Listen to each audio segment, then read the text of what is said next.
Hello friends, कैसे हैं आप सब। आशा करता हूँ अच्छी ही होंगी। जैसा कि आपको मुझे अवगत कराना है कि झारखंड जीडीएस में साइकिल 3 की वैकेंसीज रिलीज हो चुकी हैं। धीरे धीरे साइकिल 3 की वैकेंसीज आनी स्टार्ट हो गई हैं जीडीएस में। इंडिया पोस्ट जीडीएस जो कि सेंट्रल मिनिस्ट्री के अंतर्गत आता है। तो उस सीरीज में झारखंड और पंजाब जीडीएस की वैकेंसीज रिलीज हुई हैं। पंजाब जीडीएस का फुल नोटिफिकेशन ऊपर आई बटन पर दिया हुआ है, आप लोग चाहें तो अभी जाकर के देख सकते हैं। चलिए, तो हम लोग आप बात करने वाले हैं झारखंड जीडीएस के फुल नोटिफिकेशन पर। आप लोग वीडियो को बिना स्किप करे हुए पूरा देखिएगा, तभी आपको चीज़ें क्लियर होंगी। क्या चल रहा है, कैसा क्या होना है, मैं सब कुछ आपको यहाँ पर बताने वाला हूँ। तो यहाँ पर देखेंगे अगर आप, तो notification for the post of ग्रामीण डाक सेवक साइकिल थर्ड 2020-21 झारखंड सर्कल की यहाँ पर बात हो रही है। जीडीएस ऑनलाइन एंगेजमेंट 2020 ये 10/11 को रिलीज हुई थी।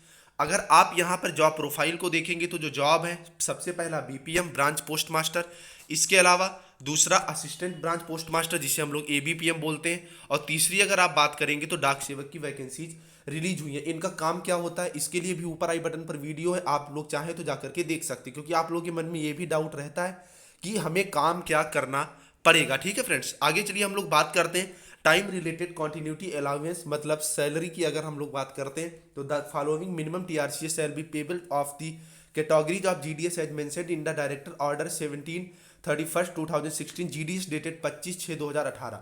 आप सीधी लैंग्वेज में समझिए, जो इसमें सैलरी मिल रही है वो 25/6/2018 के आधार पर मिल रही है। तब जो मिल रही थी वही अब मिल रही है। तो अगर इसमें दो टीआरसी होते हैं, पहला 4 आवर का, दूसरा 5 आवर का। जो 4 आवर का होता है उसे लेवल फर्स्ट के स्लैब में रखा जाता है, और जो 5 आवर का होता है वो लेवल सेकंड के स्लैब में रखा जाता है। अब ये 4 आवर 5 आवर क्या होता है, जैसे जहाँ पे जनसंख्या कम है वहाँ पर आपको 4 आवर वर्क करना होता है, उसके हिसाब से आपको सैलरी मिलती है। जहाँ पे थोड़ी जनसंख्या ज़्यादा है वहाँ पर आपको 5 आवर के हिसाब से काम करना होता है और आपको सैलरी उस हिसाब से मिलती है। तो अगर बीपीएम की बात करेंगे 4 आवर के स्लैब में तो 12,000 सैलरी है, और वहीं 5 आवर के स्लैब में बात करेंगे तो 14,500 है। वहीं अगर एबीपीएम डाक सेवक की बात करेंगी तो 4 आवर के स्लैब में सैलरी 10,000 है, वहीं 5 आवर के स्लैब में जो सैलरी है वो आपको 12,000 मिलती है। इसके अलावा आपको कुछ अलाउंस मिलते हैं। ठीक है, सैलरी पे डिटेल से हम लोग आगे चल के बात करेंगे। आगे अगर आप एलिजिबिलिटी की बात करें तो एलिजिबिलिटी इसमें एज आपकी 18 से 40 के बीच में होनी चाहिए, और जो ये एज गिनी जाएगी वो 12/11/2020 के आधार पर गिनी जाएगी। 12/11/2020 को आप 18 वर्ष के पूरे हो चुके हो और 40 वर्ष पूरा करने में एक दिन बाकी हो। ठीक है फ्रेंड्स, इसके अलावा अगर एज रिलैक्सेशन के बारे में आप बात करेंगी तो यहाँ एससी एसटी को 5 साल, ओबीसी को 3 साल का एज रिलैक्सेशन मिलता है। अदर कास्ट को यहाँ पर कोई जो एज रिलैक्सेशन है नहीं है। पीडब्ल्यू कैटेगरी में आपको यहाँ पर एज रिलैक्सेशन मिल जाता है, जो कि कैटेगरी वाइज है। 10, 13 और 15 साल का यहाँ पर आपको जो एज रिलैक्सेशन है वो मिलता है। ठीक है फ्रेंड्स, आगे अगर बात करेंगे एजुकेशनल क्वालिफिकेशन की तो यहाँ पर आपके 10th पास होना चाहिए। ठीक है, इसके अलावा मैथमेटिक्स, इंग्लिश और लोकल लैंग्वेज का आपको नॉलेज होना चाहिए, आप देख पा रहे हैं।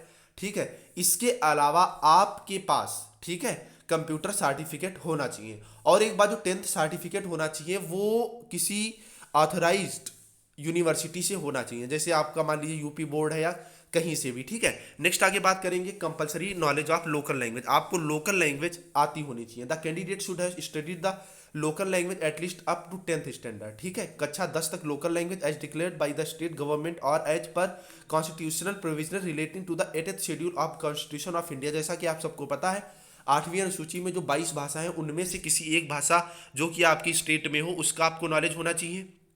ठीक है, आगे अगर बात करेंगे आप तो इससे आंध्रा में तेलुगु है, आसाम में असमियाज है। तो हम लोग बात कर रहे हैं झारखंड की, तो अगर आप झारखंड से फॉर्म अप्लाई कर रहे हैं तो आपको हिंदी आना कंपलसरी है, हिंदी या उर्दू। ठीक है, ये आप देख पा रहे हैं, हिंदी या उर्दू का आपको ज्ञान होना जरूरी है। इसे हम लोकल लैंग्वेज के आधार पर काउंट करेंगे। नेक्स्ट अगर आप बात करेंगे तो बेसिक कंप्यूटर ट्रेनिंग, सीधी लैंग्वेज में आप समझ लीजिए आपके पास 60 दिन का डिप्लोमा होना चाहिए। ठीक है, ऐसा कोई कोर्स होना चाहिए जिसमें आप 60 दिन के लिए कंप्यूटर कोर्स कर चुके हो, ये कंपलसरी है आपका। उसके अलावा आपके पास रेजिडेंस होना चाहिए। रेजिडेंस में आपका क्या होता है, आपके पास लोकेशन होनी चाहिए जहां पे आपका ब्रांच ऑफिस बन सके। साइज उसका 10x10 होना चाहिए।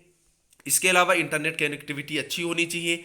ठीक है, पावर सप्लाई वहां पर होनी चाहिए, मतलब आपका जो ऑफिस है वो अच्छा खासा बना होना चाहिए, क्योंकि आप पूरे गांव को वहां पर कवर करते हैं आप जहां पर होते हैं। ठीक है, नॉलेज ऑफ साइकिलिंग, आपको साइकिल चलाना कंपलसरी आता होना चाहिए। ठीक है, या मोटरसाइकिल स्कूटर का नॉलेज होना चाहिए, उसमें आपका लाइसेंस भी देखा जाएगा। लेकिन यहाँ पर साइकिल को प्रेफरेंस देते हैं क्योंकि यहाँ पर कोई आने जाने का, स्पेशली आप कह सकते हैं मोटर वाहन का, यहाँ पर कोई आपको अलाउंस नहीं मिलता है। ठीक है फ्रेंड्स, आगे अगर हम लोग बात करेंगे फर्निशिंग ऑफ सिक्योरिटी, यहाँ पर जो सिक्योरिटी है वो आप अगर पूरा पढ़ेंगे, ऑन एंगेजमेंट है GDS the person so engage shall be required to furnish security in such manner as may be prescribed from time to time. मतलब सिक्योरिटी के बारे में टाइम पर जो बताया गया था। Existing security amount in case of branch post master and other approved category of GDS is ABPM and डाक सेवा की ₹1,00,000।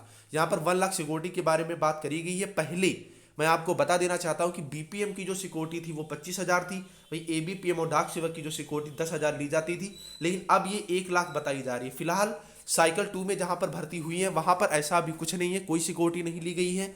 कुछ बीमा वगैरह करवा लेते हैं, सिक्योरिटी के बारे में कोई बात नहीं हुई है। लेकिन अब नए सिरे साइकिल 3 में हम लोग अभी कुछ नहीं कह सकते। ठीक है, आगे बात करेंगे accommodate for location branch office. The candidate selected for the engagement of BPM shall have to provide centrally located accommodate in the branch office post office village within 30 days for use as post office premises and the expenditure of the hiring in any need to be done by the candidate. मतलब जैसे आपका गांव है तो उसके बीच में आपका क्या होना चाहिए, ऑफिस होना चाहिए। फिलहाल ये कंपलसरी नहीं है, ये लिख इसलिए देते हैं क्योंकि चीज़ें जो है वो जितनी ज़्यादा कंडीशंस में हो जाए उतना ही ज़्यादा अच्छा होता है। ठीक है फ्रेंड्स, आगे अगर हम लोग बात करेंगे method of engagement will continue to be as the online engagement process for engagement of all categories of GDS as notified by directorate letter number ये डेटेड 1/8/2016। यहाँ ट्रांसजेंडर के बारे में भी कुछ बताया जाता है। ठीक है फ्रेंड्स, आगे अगर आप बात करेंगे सबसे मेन चीज पे सिलेक्शन क्राइटेरिया पे। ठीक है फ्रेंड्स, तो सिलेक्शन क्राइटेरिया अगर आप देखेंगे, selection will be made as per the automated generated merit list as per the rules based on the candidate online submitted application. जो मेरिट लिस्ट बनेगी वो ऑनलाइन ऑटोमेटिक जनरेटेड लिस्ट के आधार पर बनेगी। मतलब आप कह सकते हैं इसमें कोई भी फ्रॉड होने की संभावना नहीं है। ठीक है फ्रेंड्स, आगे अगर आप बात करेंगे no weightage will be given for higher educational qualification. सीधी लैंग्वेज में आप समझिए, जैसे यहाँ पर आपसे 10th मांगा गया है। ठीक है फ्रेंड्स, अगर आप इसके बाद 12th कर लेते हैं, ठीक है, आप 12th करते हैं या आप पीएचडी तक भी कर लेते हैं, इससे कोई भी फर्क नहीं पड़ता है। आपके 10th के मार्क्स के आधार पर ही यहाँ पर जो मेरिट है वो बनेगी। आगे अगर आप बात करेंगे, सबसे मेन चीज यहां पर देख सकते हैं, इन case of the marks list containing the grade points marks will be record by taking conversion of grade and point with the multiplication factor 9.5 against the maximum point और ग्रेड एज 100।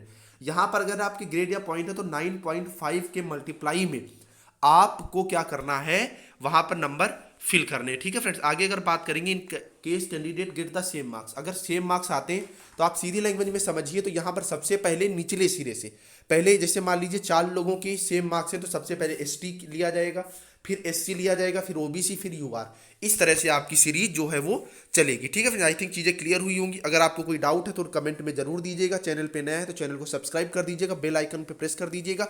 इसके अलावा ऊपर आई बटन पे मैंने बहुत important video आपके लिए दिए, वो भी आप लोग देख लीजिएगा। टेलीग्राम और व्हाट्सएप ग्रुप ज्वाइन करना मत भूलिएगा। चलिए friends, bye bye, channel subscribe करके जाइएगा।